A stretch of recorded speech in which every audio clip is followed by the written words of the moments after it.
사무엘 상하에 있는 말씀을, 구약 성경에 있는 그 말씀을 차례대로 쭉 설교를 해나가는데, 5장까지 지난번에 했죠. 그래서 중간은 건너뛰고 이제 11장에 있는 말씀을 이제 하려고 합니다.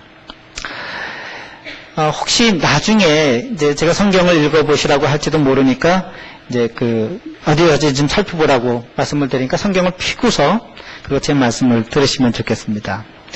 아마 다윗과 밧세바 얘기는 교회를 다니신 분들 뿐만 아니라 교회를 다니지 않던 분들도 많이들 아실 거예요.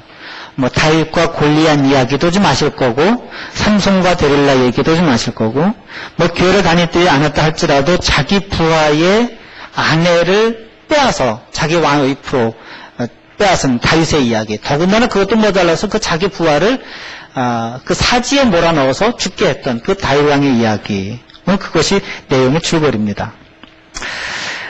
얘기를 좀 바꿔서 지난 5월 4일날이죠. 서울 명동 청월암에서 교회와 성세미나라고 하는 것이 열렸습니다. 저는 참석하지 못했죠. 한국에서 열린 거니까. 근데 참석한 분들의 사진을 보니까 젊은 청년 목회자들이 아니라 나이가 50, 60세 된 머리가 희끗희끗한 그런 목사님들이 많이 참여를 하셨습니다. 그 주제 강연을 맡았던 목사님이 좀 도발적으로 아마 참여하신 분들의 그 주의를 끌기 위해서 하셨던 것 같아요. 우리 기독교인들, 특별히 한국 기독교인들 주스 한 잔 놓고서도 기도하고서 먹는데 여러분 혹시 섹스하기 전에 기도하고서 하십니까? 이런 질문이었습니다. 내용은 뭐냐면 섹스는 하나님의 아이디어다. 성은 하나님께서 주신 선물이다 하는 그런 내용이었습니다. 교회 신문에서는 교회가 금기한 성을 유쾌하고 거룩하게 말했다라고 그렇게 설명을 했습니다. 여러분 다 똑똑하시니까 제가 짧게 말씀을 드려도 다 설명하지 않아도 뭘 말씀하려는지 아시겠지요. 우리 한국 사람들뿐만 아니라 특별히 교회 다니는 사람들이 성에 대한 호기심, 관심은 많으면서도 성을 터부시하거나 죄악스럽게 여기거나 하는 것들을 좀 꼬집고 바꿔보자가 하는 그런 내용이었습니다. 비슷한 내용의 한글 책이 한국말로 번역이 됐는데 어떤 분이 썼는데 홍성서에서 출판했습니다. 린다 딜로우라고 하는 사람이 썼군요. 너의 남자를 진정으로 사랑하려면, 그래서 엄마가 딸에게 주는 그런 형식으로 해서 성에 대한 성경적인 이해를 설명하려고 했던 겁니다. 주제는 말씀드린 것처럼 성은 하나님의 선물이다 하는 겁니다. 하나님께서 왜 우리에게 성을 주셨느냐? 생명을 창조하도록, 친밀한 하나됨을 위해서, 즐거움을 위해서, 그리고 어렵고 힘들 때 위로를 위해서 하나님께서 성을 선물로 주셨다 하는 내용입니다. 아마 결혼하신 분들은, 그래서 이 부부관계를 가지셨던 분들은 길게 설명드리지 않아도 어떤 내용인지 아실 겁니다. 생명을 창조하도록 그 성관계를 해야만 자식을 낳을 수 있지요. 요즘은 그렇지 않을 수도 있으니까 좀 다르긴 하지만 어쨌든 그러면 그런 성관계를 통해서 부부가 친밀해지고 즐거움을 얻고 위로를 얻습니다. 근데 이것은 부부 사이에 정당하고 그런 합법적인 그런 올바른 부부관계에서 맺어지는 그런 성관계일 때 국한되는 거죠. 오늘 다윗과 밧세바 이야기, 남편이 있는 이웃의 아내, 그것도 부하, 그 부하의 아내와 간통한 그런 이야기입니다. 그리고 나서는 더 심하게는 그 부하를 죽였던, 살인했던 그런 이야기들이죠. 끔찍하기도 하고 음모와 권력이 판치기도 하고 요즘 영어로 하자면 이 19금, 완전히 이 어린아이들은 봐서는 안 되는 그런 영화들이죠. 근데 성경에는 이런 이야기들이 참 많습니다. 그렇죠? 며느리가 시아버지하고 딸이 아버지하고 이런 일도 참 많지 않습니까? 창녀하고 거룩하게 부름받은 사람들이 창녀하고 이런 이야기들을 가만히 잘 살펴보면 성이라고 하는 것은 하나님께서 주신 선물임에 분명하지만 하나님께서 주신 선물이지만 그것을 잘 쓰고 통제하고 그렇게 잘 쓸 때에는 정말 복이요 선물이요 하나님께서 우리에게 친밀함을 주신 그런 선물이지만 잘못 쓰거나 넘치거나 모자르면 우리에게 독이 된다 하는 것을 분명히 알 수 있습니다. 자, 그러면 이런 그 19부 이야기들이 다윗의 이야기만일까? 다윗 한 개인의 이야기일까? 그렇지 않습니다.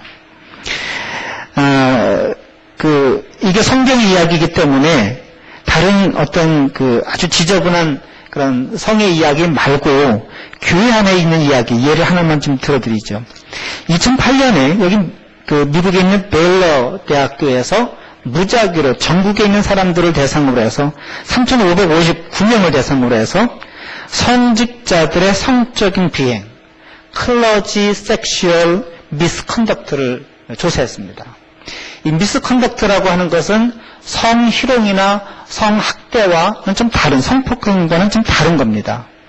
클러지라고 하는 것은 개신교 목사들만이 아니라 천주교의 신부들, 유대교의 랍비들, 또는 다른 이 종교 이런 교회 단체들의 그런 성직자들, 그리고 뿐만 아니라 교회에서 일하는 평신도 지도자들, 꼭 목사가 아니라도 이제 진급 중에 있는 그런 목회자들이나 교회에서 임명을 받은 그런 목회를 담당하는 사람들이나 아니면 교사나 상담가들, 이런 사람들을 말합니다.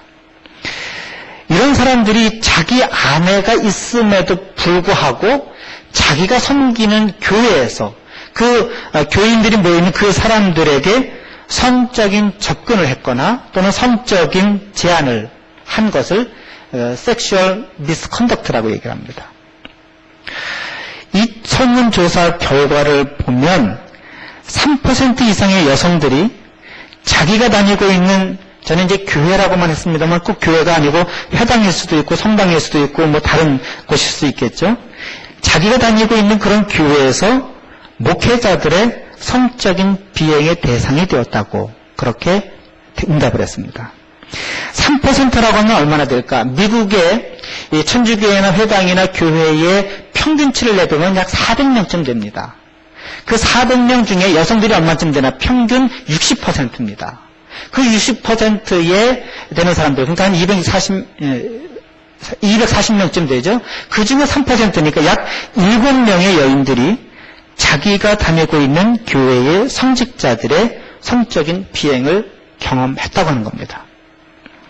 두 가지 특징이 있는데, 하나는 이 모든 그런 성적인 비행들이 이 논문에 보면 처치 컨텍스트에서 일어났다고 합니다. 그러니까 반드시 교회만은 아니더라도 그런 예배드리는 곳이나 그 교회의 사무실이거나 아니면 그런 성직자들이 일하고 있거나 상담하고 있는 그런 곳에서 이루어졌다고 하는 것이고, 또 하나는 이런 일들이 교단을 불문하고, 그러니까 감리교든 당뇨교든 천주교든 이런 교단을 불문하고 모든 대부분의 일들이 축소되고 은폐되었다고 하는 겁니다. 그래서 이런 일들을 다루고 있는 논문들이나 강연들이나 말씀들을 들어보면 이것은 단순히 어떤 성적인 관계의 문제가 아니고 반드시 힘의 관계라고 얘기를 합니다. 최근에 한국에 있는 그런 좀 불미스러운 일들을 들을 때 많은 분들이 성직자가 어떻게, 목사가 어떻게 자기 교인들을, 이런 질문과 분노를 하시면서 또 한 가지 분노하는 이해할 수 없는 일들이, 어떻게 그런 일들이 교회 건물, 예배당 건물 안에서 또는 그 목회자의 그 사무실 안에서 목사가 그런 일들을 했을까 의문을 갖는데, 그럴 수 있습니다. 왜냐하면 그것이 단순히 남자와 여자의 문제가 아니고 힘이 많은 사람과 힘이 적은 사람의 관계이기 때문에 그렇습니다.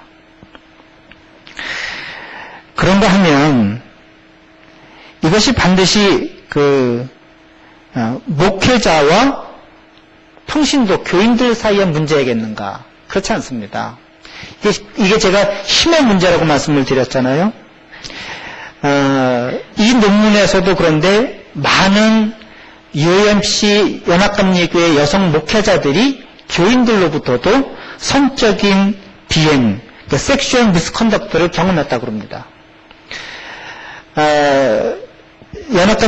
한인연합감리교회 교인들과 목회자들 위해서 발행하는 섬기는 사람들이라고 하는 그 잡지가 있는데, 거기 요번에 이제 그 지난 5월 달에 있었던 총회에 관한 보고가 있었습니다. 근데 그 중에 하나 여성 목회자께서 글을 쓰시는데 그 중에 한 얘기가 있습니다. 그 목사님께서 예배를 다 인도하고 사무실에 들어가서 막 가운을 벗으려고 하시는데 교인이 이제 미국 교인이죠. 미국 사람이죠. 한국 여자 목사님이고 문을 두들겨서 할 말이 있다고. 그래서 나 이 가운 좀 벗고 얘기하자고. 그런데 그 교인이 나이 많은 그 교인이 하시는 말씀이 이제 영어로 얘기하면 훨씬 더 실감이 있습니다. 옷 벗은 것 좀 보자고. 그러니까 말 그대로 하자면 가운 벗은 다음에 만나자고 그런 의미일 수도 있겠지만 그 영어 표현하면 너의 언드레스드한 모습을 보자고 한 그런 얘기였습니다. 성적인 비행이죠. 그래서 이것은 목회자들과 교인들 사이에 목회자가 가해자고 교인들이 피해자인 경우 훨씬 많기도 하지만 왜냐하면 교회적인 컨텍스트이기 때문에 그러나 그 교회 안에서도 이 한 여목회자 소수 인종에다가 여자지요. 거기는 더군다나 싱글이죠. 그러니까 그 교회에 나이 많으신 남자 교인이 이 여성 목회자를 얕본 거지요. 그래서 그렇게 성적인 비행을 했던 겁니다. 어떻게 하면 이 일들을 예방할 수 있을까?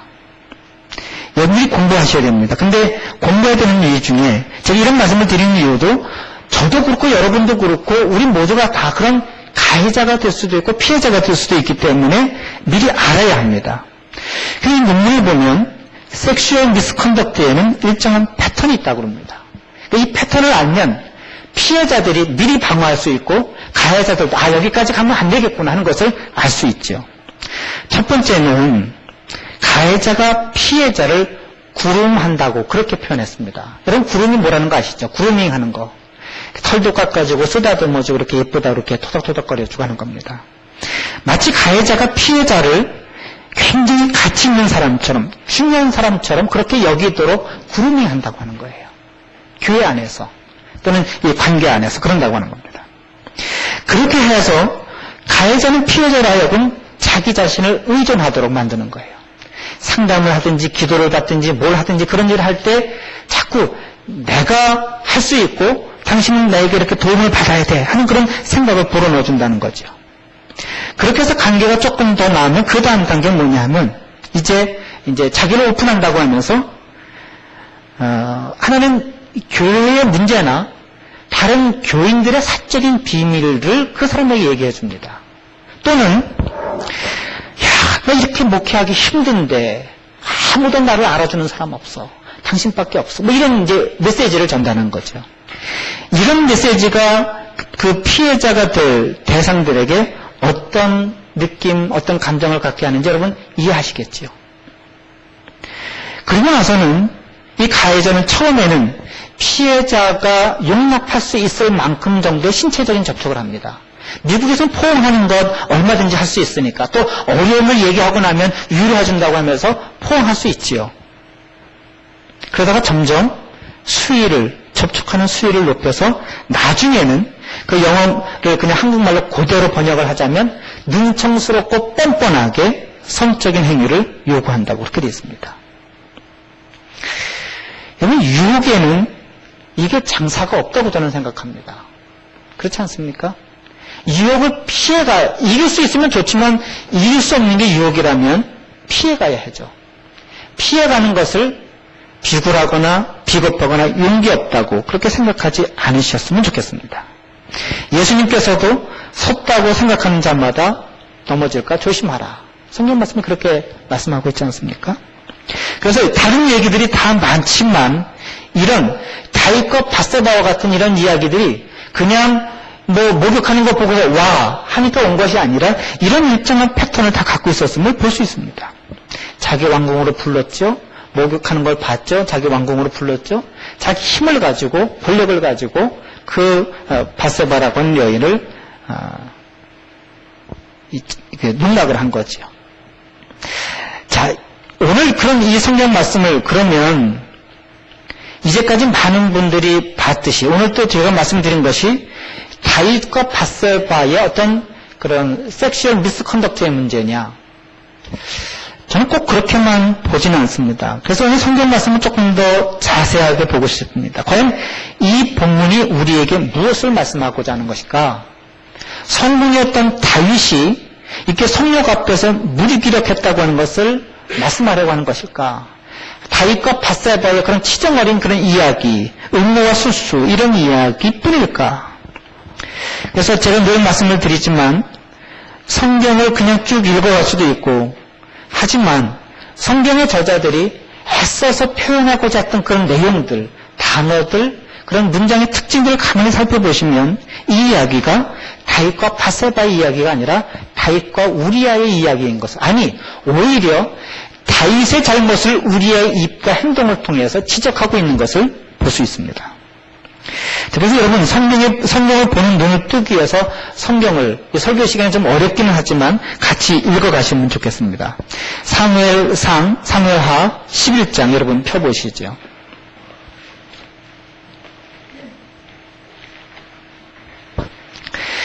오늘 우리가 읽기는 좀 긴 1절부터 27절까지 말씀을 읽었습니다.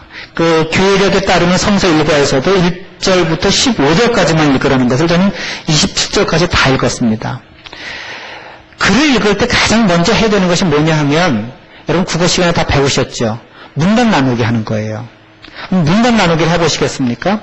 서론, 본론, 결론이 있다고 하면 서론이 어디까지일까요? 똑똑하세요. 여러분 참 훌륭하십니다. 1절까지입니다.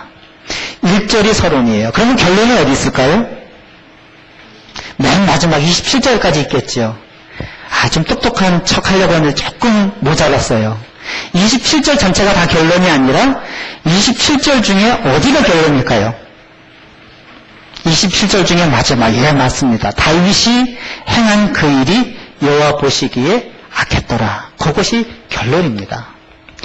1절에 보면 짧지만 이 이야기가 어떻게 전개될지 하는 것을 다 알 수 있는데 그 중에 하나가 대조법입니다. 무엇과 무엇을 비교하고 있지요? 왕들이 출전할 때에 다윗은 그대로 있었더라. 온 부하들과 다윗이 요압과 부하들과 온 이스라엘들을 군대를 보내서 암몬 자손을 멸하고 에따를 에워쌌고, 그렇게 긴박하게 다윗을 제외한 다른 모든 사람들은 전쟁터에 나가서 바쁘고 힘들고 어렵게 살고 있는데 다윗은 그대로 있었더라. 이것이 이 내용을 이제 전개되어질 내용을 암시해주는 그런 일들이지요. 자, 그러면 이제 2절부터 27절 반 상반절까지가 본론인데, 여기 본론을 가만히 보면 사건과 상황과 나오는 등장인물들에 따라서 몇 가지 문단으로 나눌 수 있습니다.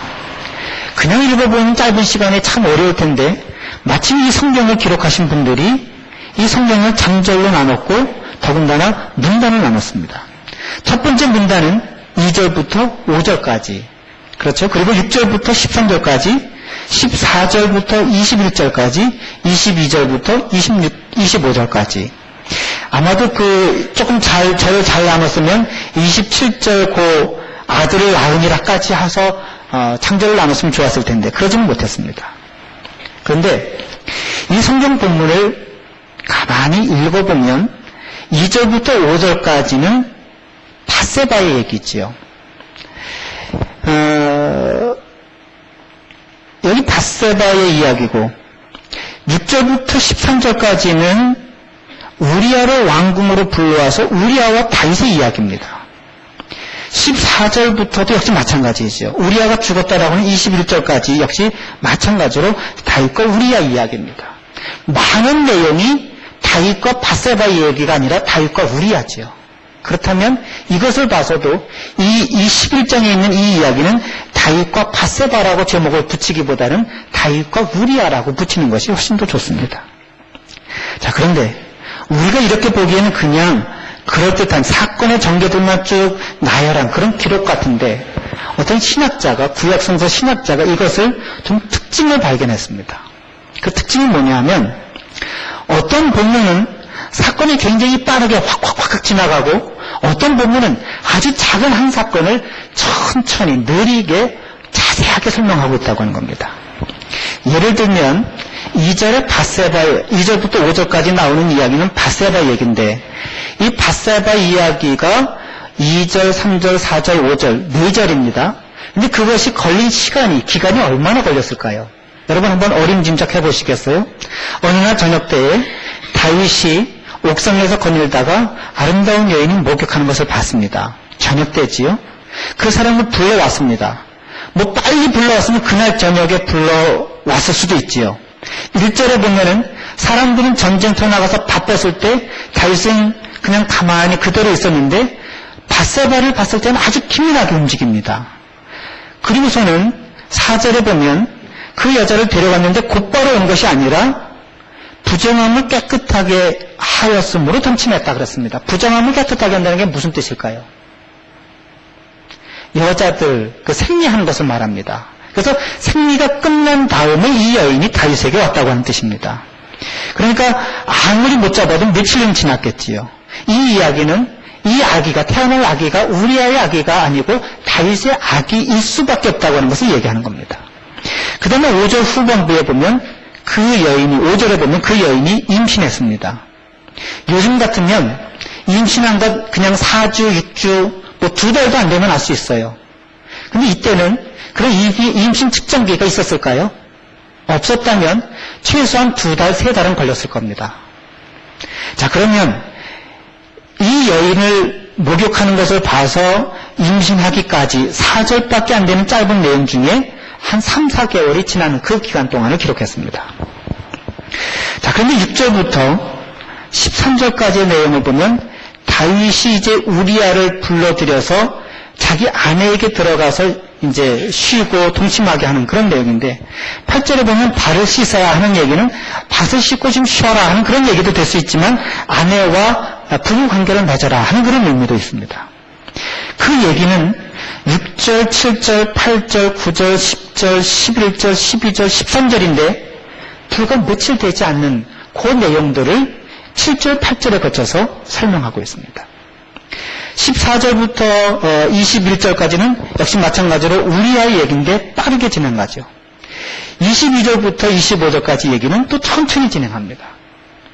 이것을 통해서 우리가 알 수 있는 이야기는 뭐냐 하면 이 성경 말씀을 읽을 때 이 저자가 이 말씀을 기록할 때 바세바 이야기는 빨리빨리 막 지나가지만 우리아의 이야기, 그 중에서도 어떤 이야기는 천천히 지나가고 자세하게 기록한다고 하는 것은 그만큼 이 이야기는 중요하니까 독자들로 하여금 자세히 읽어봐라 하는 그런 말씀입니다.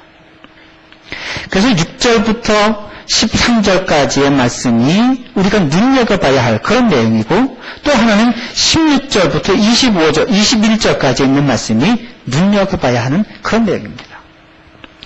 자, 그러면 다른 것은 좀 빼고 눈여겨보라고 하는 이 본문을 여러분 눈여겨보시면 어떻겠습니까?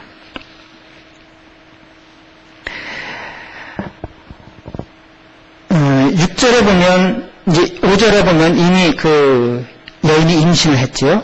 그래서 이제 다윗이 요압을 기별해서 우리아를 불러드립니다. 그래서 첫 번째, 이제 다윗이, 이 아이를 우리아의 아내의 아기인 것처럼 그렇게 위장하기 위해서 그 우리아를 그 아내인 바세바에게 들여 보내려고 합니다. 그랬더니 우리아가 따르지 않습니다. 다윗이 예전에 그런 성군일 때, 훌륭한 왕이었을 때, 신실한 왕이었을 때의 모습과는 아주 다른 모습이지요. 근데 이 우리아는 아주 충직하고 충실한 그런 사람입니다. 그 우리아라고 하는 이름 자체가 하나님의 영광, 하나님께 영광을 받았다고 하는 그런 사람, 그런 이름인데, 원래는 햇사람, 이방인이었습니다. 근데 그 이방인이었던 이 우리아는 충성된 사람인데, 그런 부하였는데, 왕의 명령은 거역합니다. 왕은 내려가서 그 규칙을 어기라고 하고, 원칙을 어기라고 하고, 충실했던 이 부하는, 원칙을 잘 지키는 이 부하는, 충성된 부하는 왕의 명령을 거역합니다. 거역하는 이유가 무엇일까요? 11절에 나와 있습니다. 우리아가 다윗에게 이르되 언약궤와 이스라엘과 유다가 야영 중에 있고 내 주 요압과 내 왕의 부하들이 바깥틀에 짐치고 있거늘 내가 어찌 내 집으로 가서 먹고 마시고 내 처와 같이 자리일까? 내가 이 일을 행하지 않기로 왕의 살아계심과 왕의 혼의 살아계심을 두고 맹세하며이다. 사실은 이 이야기는 우리야가 할 이야기가 아니고 다윗이 할 얘기가 맞지요. 그리고 다윗이 예전에 예를 들면 골리앗을 쳐서 죽일 때와 같은 그런 모습, 그런 신실한 모습, 그런 원칙 있는 삶의 모습, 그런 훌륭한 그런 모습입니다. 원래 이스라엘 사람들이 왕을 구할 때에도 이스라엘 왕은 전쟁터에 나갈 때 다른 모든 사람들보다 앞서 나가고 그래서 그 전쟁터를 전쟁을 이기도록 이끌어주도록 왕을 뽑은 것이 이스라엘 백성들의 왕에 대한 요구였습니다. 그리고 다윗이 백성들로부터 칭찬받고 인정받았던 것이 무엇이냐면 백성들 앞에서 다윗이 왔다 갔다 할 때 네가 할 일 없이 왔다 갔다 한다는 것이 아니라 그런 리더십을 발휘할 때 백성들은 다윗을 보고 기뻐했었다고 하는 그런 얘기입니다. 그런데 이 이야기를 다윗은 가서 자라. 전쟁터이지만 쉬어라. 언약궤가 전쟁터에 있고 모든 군병들이 밖에서 야영하고 있지만 넌 집에 가서 쉬어라고 원칙을 어기라고 하는 말을 지금 하고 있고 우리야는 그 원칙을 지키고자 왕의 명령을 불순종하고 있습니다. 이것은 이 저자는 우리야의 입을 통해서 다윗이 얼만큼 원칙에서 벗어난 지금 행동을 하고 있는가, 신실하지 못한 행동을 하고 있는가, 어떻게 하나님 앞에서 백성들 앞에서 왕으로서 그 원칙 있는 삶을 어기고 있는가 하는 것을 설명해 주고 있는 겁니다. 그래서 이 이야기를 아주 천천히 자세하게 그 우리야의 말을 그대로 다 넣어가면서 설명하고 있는 거죠.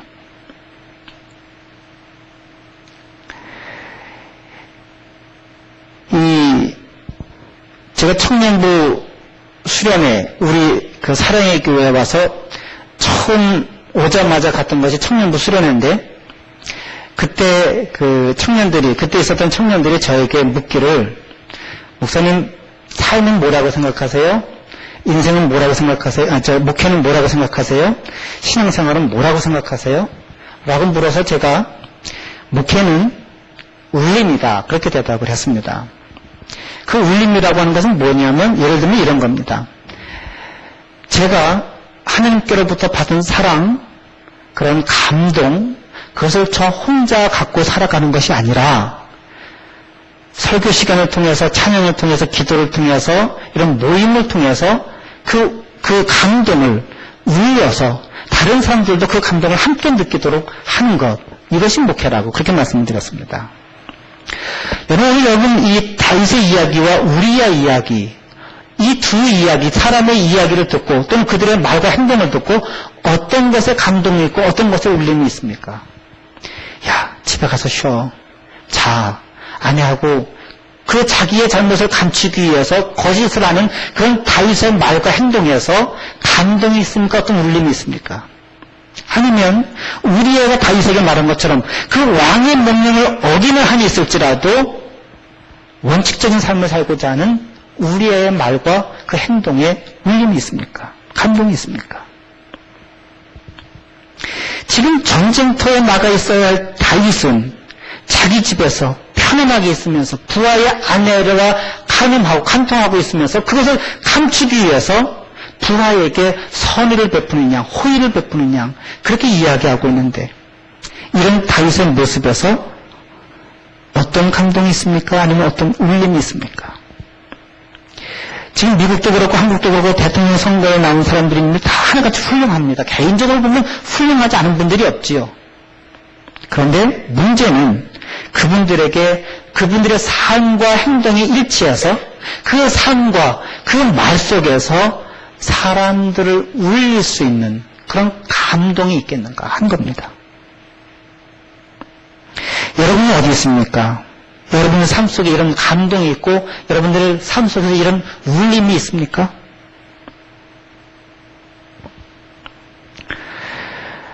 우리의 이런 발언에도 불구하고 다윗은 조금도 그런 감동이 찔림으로 오지 않았던 모양입니다.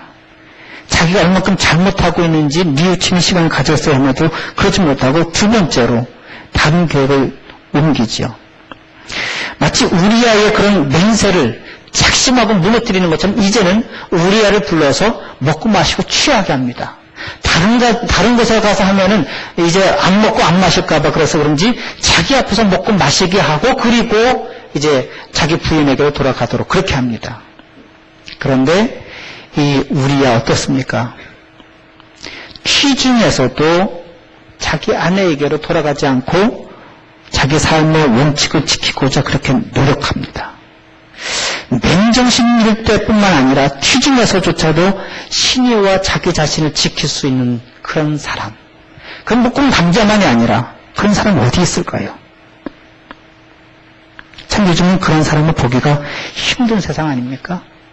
하나님을 잘 믿는다고 하면서도 또는 정말 신실하게 산다고 하면서도 말과 행동이 다른 그런 목회자들, 그런 교회 지도자들, 그런 교인들 얼마나 많습니까?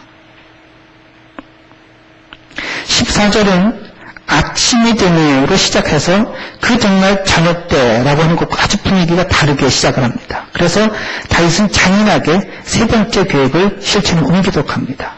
뭐 더 말씀드릴 이유, 내용 필요 없죠? 전쟁터에 가서 일부러 죽을 곳에 몰아넣어서 죽게 하는 그런 내용입니다.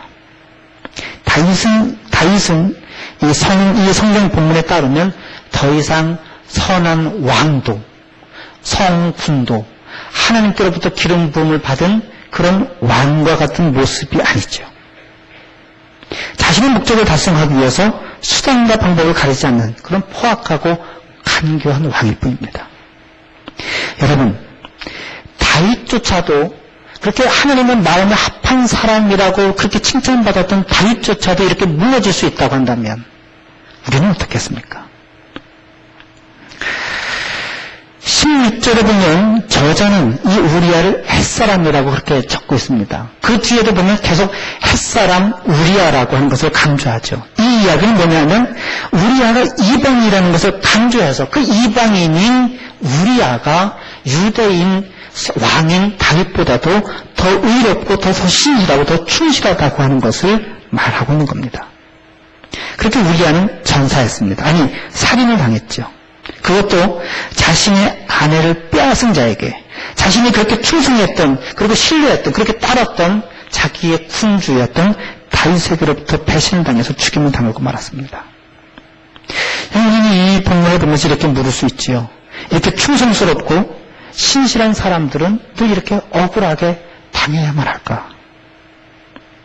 동료들에게 자기 부하들에게 신실하게 의리를 지키고자 했던 그렇게 충성스러웠던 사람들 어리석게 손해를 보고 바보것처럼 죽임을 당해야 할까? 하나님 앞에서 신실하고자 했던 자가 자기가 믿고 따르던 상관이 파는 함정에 이렇게 비참하게 죽임을 당해야 할까? 마치 아무런 죄가 없던 예수님이 죽임을 당한 것처럼 이렇게 선하게 살려고 하는 사람들이 손해를 보는 세상이 언제까지 이렇게 될까?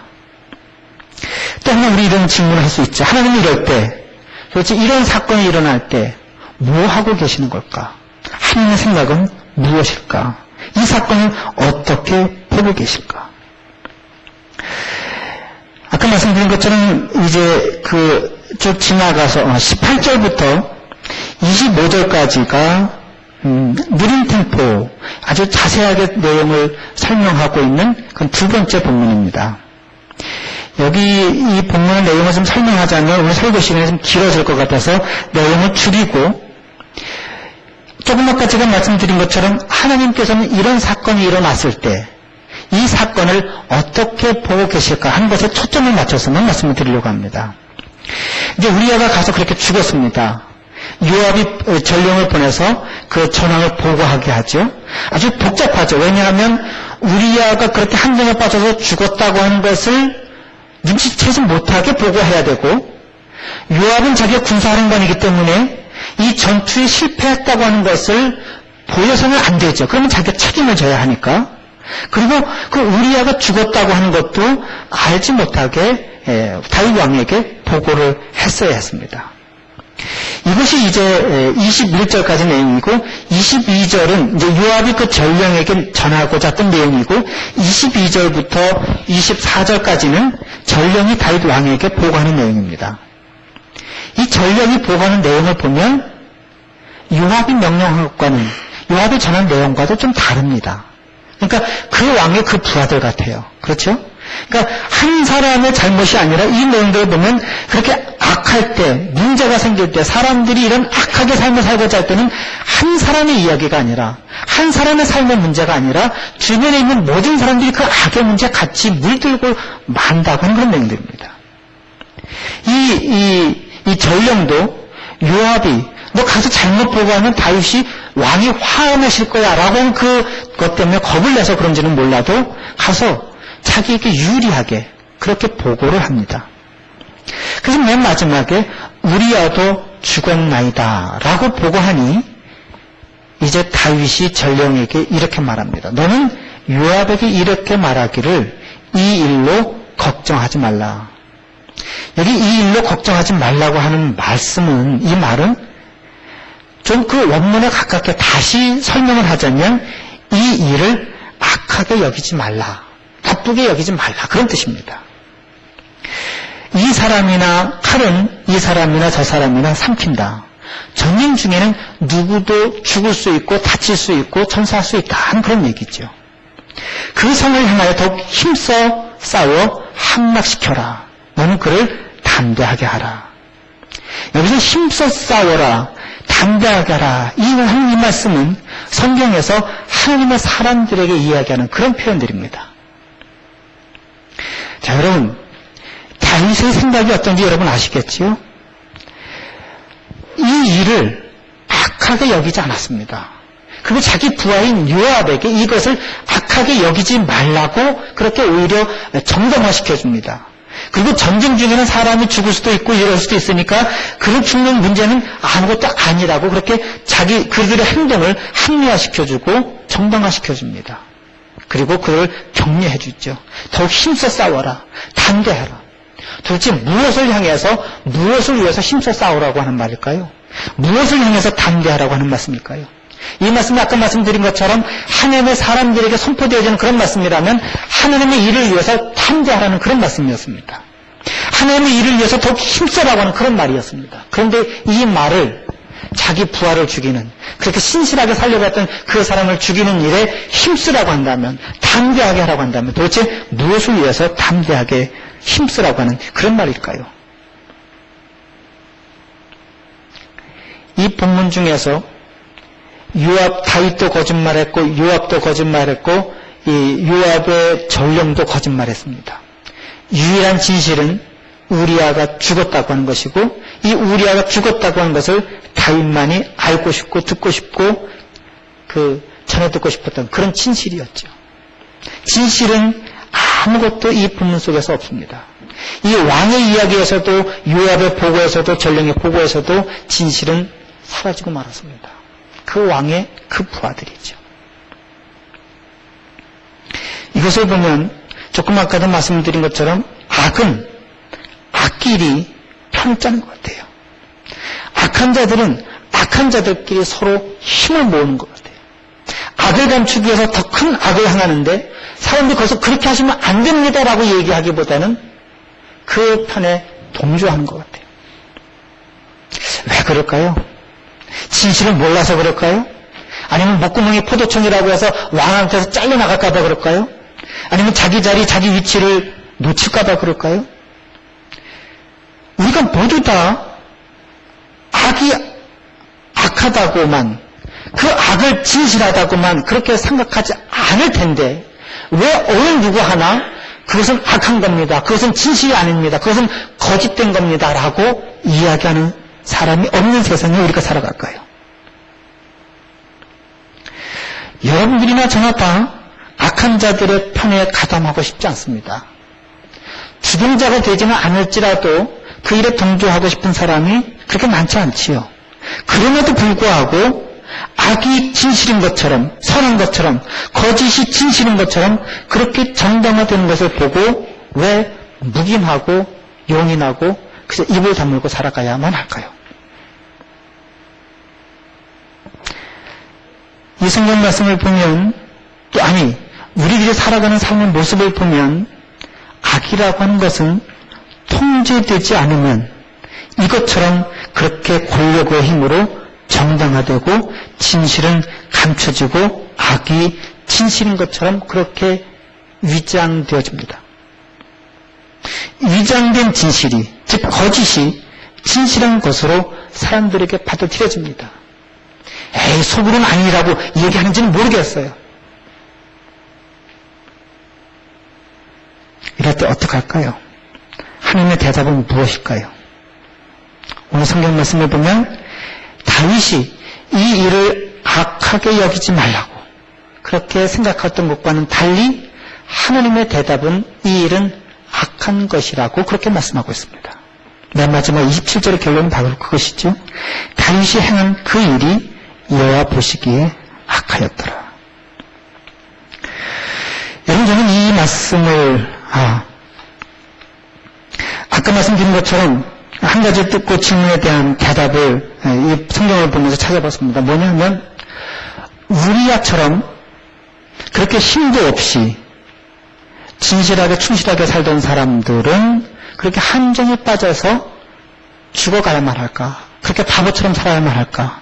그런 사람들은 그렇게 이름도 없이 빛도 없이 그냥 사라지고 역사의 뒤안길로 사라지고 말고 진실은 덮이고 마는 것일까?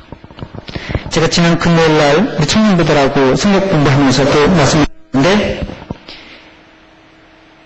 이 우리아의 삶은 그냥 이렇게 사라지지 않았다고 하는 것을 성경은 증거해주고 있습니다. 마태복음 6장 6절에 보면 예수님의 족보가 나옵니다. 거기 보면 이 마태복음에서는 이 개역 한글편에서는 우리아라고 하지 않고 우리야라고 하는데 동일 인물입니다. 다윗은 우리아의 아내에게서 솔로몬을 낳았고 라고 하는 그런 대목이 나옵니다. 굳이 밧세바라고 해도 될 것을 우리아의 아내라고 그렇게 우리아의 이름을 기억하고 있는 거죠. 여기서 보면 두 가지를 볼 수 있습니다. 하나는 예수님의 족보에, 예수 그리스도의 족보에 우리아의 이름을 올려주었다고 하는 것이 무슨 뜻일까? 사람들이 생각할 때는 그는 개죽음을 당했다고 할지 모르지만 성경은 하나님은 그의 이름을 이렇게 회복시켜준 것 같습니다. 또 하나는 우리는 이렇게 비명에 얼마나 나이가 들어서 죽었는지 모르지만 비명에 죽었지만 이렇게 이스라엘의 족보에 그리스도의 족보에 언급됨으로 해서 그의 삶이 기억되고 있다고 하는 것을 성경은 말씀해주고 있습니다. 이제 말씀을 마치려고 합니다. 저는 이 성경 본문을 읽으면서 그래서 이제까지 말씀드렸던 내용이 좀 반복되기도 하겠지만 한 3가지, 4가지 정도로 여러분들에게 말씀을 드리고 싶습니다. 첫째는 죄는 악한 것이라고 합니다. 악한 것은 죄라고 하는 것을 말씀드리고 싶습니다. 남의 아내를 빼앗고 그 아내의 남편을 죽이고 부하들을 동원해서 공모하고 그러고서도 잘못이 아니라고 하는 이것은 그만큼 악하다고 하는 겁니다. 두 번째는 한 인간이 저지른 죄는 통제되지 않을 때 그 깊이와 넓이가 알 수 없을 만큼 깊게 넓게 확장되어져 간다고 하는 겁니다. 누군가는 일어서서 아니라고 손을 들고 그건 죄라고 악이라고 하지 않는 이상은 이렇게 악은 넓게 넓게 확장되고 펼쳐진다고 하는 겁니다. 마치 그 밧세바와 다윗의 침상 안에서 있었던 그런 작은 일들이 전쟁터로 온 세상으로 나가서 그 악이 돌아다니는 것처럼 악은 펼쳐진다고 하는 겁니다.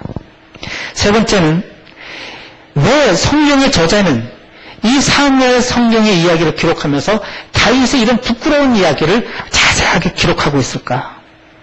이것은 단순히 다윗과 밧세바의 가능한 문제가 아니라 사적인 은밀한 그런 개인의 문제가 아니라 이것은 시대적인 문제였을 거라고 보는 겁니다. 그 당시 이런 문제가 많았을지도 모르는 거죠. 요즘처럼 그렇게 악이 성한 시대, 성적으로 문란한 시대에 그렇다면 우리도 이 성경 말씀을 그저 다윗과 밧세바의 이야기가 아니라 오늘 우리에게 주는 말씀으로 그런 시대적인 역사적인 눈을 가지고 이 성경 말씀을 보아야 한다고 하는 겁니다. 마지막 4번째 말씀으로는 끝내 우리아는 죽임을 당합니다. 우리아가 살아있을 때에는 명예 회복도 되지 못했죠. 전쟁터에서 전쟁을 참못한 그런 비참한 장수로 기록되고 말았을지도 모릅니다. 이 말씀은 우리아가 이렇게 죽임을 당한 것처럼 우리가 살아있는 이 때에도, 내 살아 성전에도 악이 선으로 바뀌는 것을 우리가 직접 보지 못할 수도 있다고 하는 것을 말씀합니다. 마지막 5번째로, 그러나 하나님께서는 우리들에게 여전히 이것은 악한 일이고 악한 일을 하면서 살아서는 안 되고 선하고 의로운 삶을 살게 요구하신다고 하는 것입니다.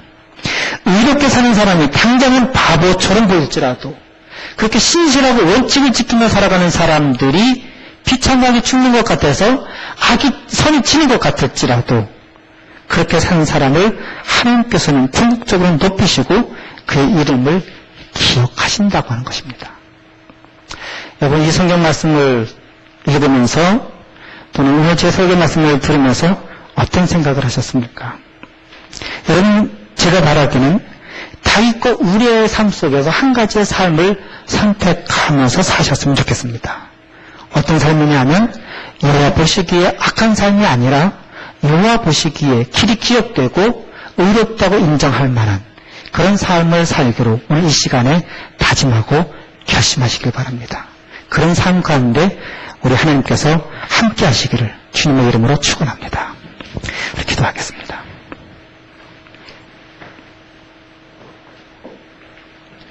악이 비록 성할지라도 하나님의 말씀은, 진리의 말씀은 의인은 살아 역사하시는 것을 저희가 믿고 이 시간에 기도합니다. 악에게 비록 선이 지는 것 같을지라도 궁극적으로 선이 악을 이긴다고 하는 희망과 믿음을 가지고 살아가는 저희들이 될 수 있도록 은혜 내려 주시옵소서. 악이 성한 이 세대에 살아가지만 그 악한 것에 저희가 동조하거나 묵인하거나 용인하면서 악과 한편이 되는 것이 아니라 악은 악한 것이라고, 선이 옳은 것이라고 그렇게 믿고 선언하고 그런 삶을 살아갈 수 있도록 저희들에게 지혜와 용기를 허락하여 주시옵소서. 예수 그리스도의 이름으로 기도드렸습니다.